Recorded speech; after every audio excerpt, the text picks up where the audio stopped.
Cheers to drinking at 8:30 in the morning. We're making Zuppa Toscano today. Zuppa Toscano. I always want to say Toscana. So I know what you're thinking. 8:30 in the morning. Jackie, are you an alcoholic? Do you need help? Do we need to call somebody? No, I am good. I just got off work at 6. And so I'm allowed to drink because this is my nighttime. So I didn't drink the whole bottle. It was actually just this glass. This farm fresh peach wine, natural fruit wine. It's delicious. It was like $8 for the bottle. I got it at Walmart. Anyways, I highly recommend. That's not what this video is about. This is that soup that you had at Olive Garden. Most likely, if you've ever had it, it was at Olive Garden to start. It is a delicious soup. Super easy to make, and we're gonna be making it vegan. Let's get started. We have 4 cups of potatoes that I've diced up. I'm using russet, but feel free to use whatever kind you prefer. 6 garlic cloves that I've diced up. 1 cup of onions. Beyond Sausage plant-based links. I got these at Sprouts, but these are pretty readily available. But feel free to use whatever vegan sausage you prefer or regular Italian sausage. Better Than bouillon.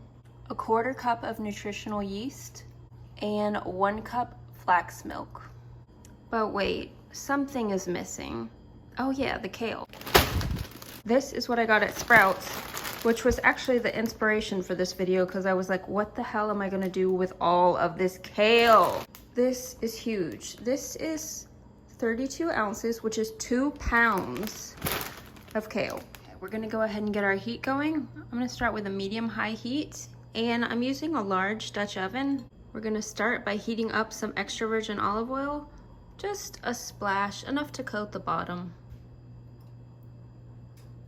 It's been a couple minutes and our oil is heated. You can tell just by feeling right above. You don't wanna stick your fingers in the hot oil, just right above. And it feels warm, so we're ready to add our sausage. I went ahead and sliced up 3 of the links, and we're just gonna cook these until they're nice and golden brown and crispy. I'm also gonna go ahead and salt and pepper these. Pinch of salt, pinch of pepper. Separate these so they cook more evenly. As you can see, these babies are nice and golden brown and crispy, and it's been about 4 or 5 minutes. So I'm gonna go ahead and remove these from the heat. Okay, sausages have been removed, and as you can see, this is golden brown goodness. This is flavor right here. So we're not gonna take this out, we're not gonna scrape this out. This is all going to lift off throughout the process of this soup. But right now we're gonna add in our potatoes and cook it in this residual oil. 4 cups potatoes.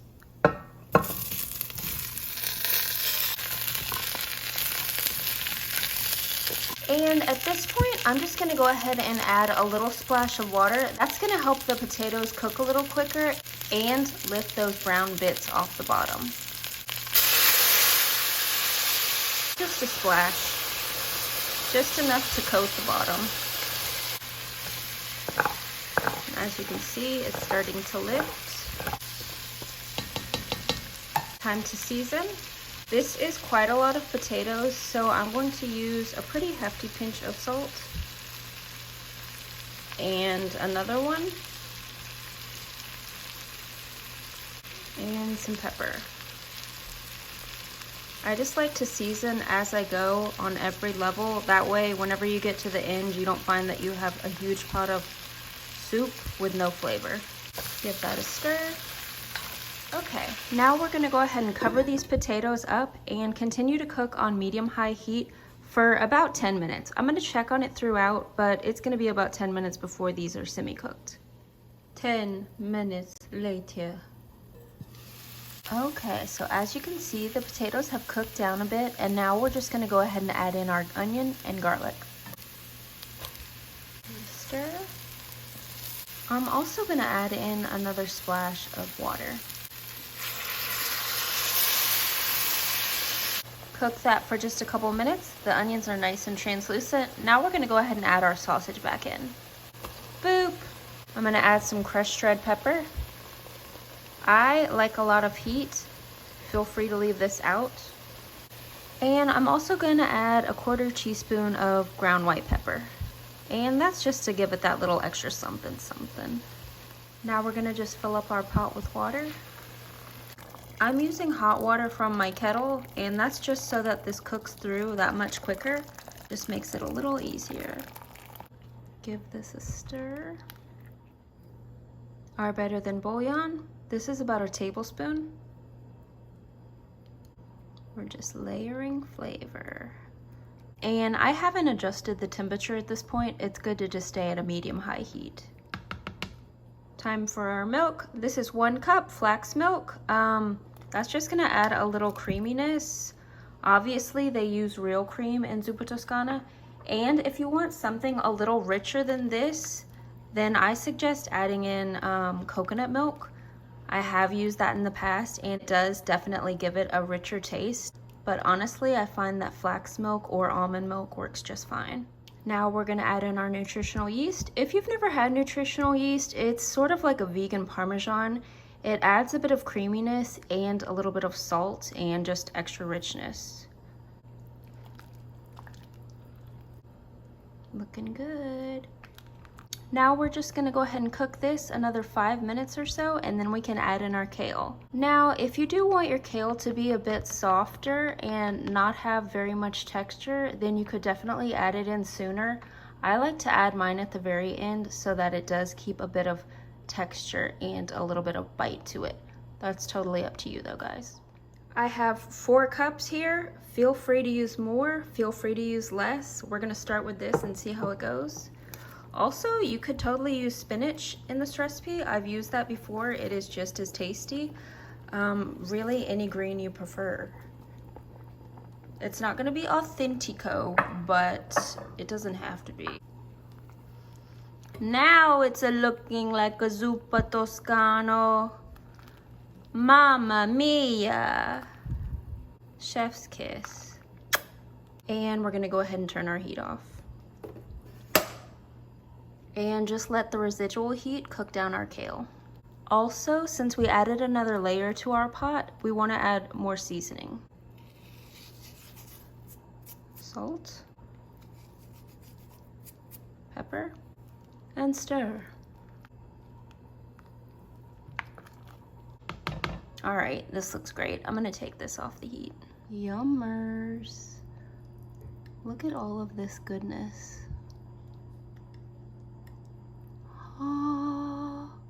Okay guys, it's TTT, taste test time.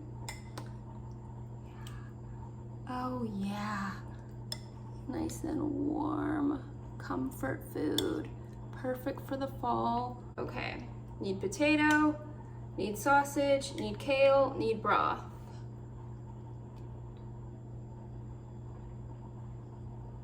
Perfect bite.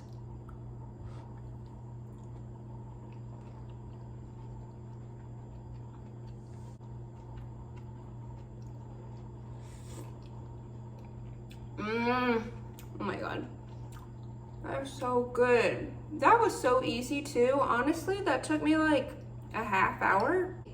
The sausage is nice and spicy. The potatoes are creamy.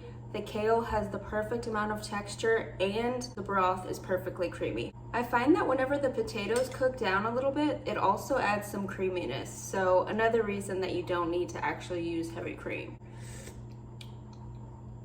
So good. So good. I highly suggest trying this out. It's delicious, it's easy, and this huge pot will make several meals for me. You can also freeze it, and it's just really convenient to have on hand. Why wouldn't you make this, honestly? Anyways, guys, I really hope you enjoyed this video. If you do end up making this and loving it, then leave me a comment, like, and subscribe, and I'll see you in the next one. Bye.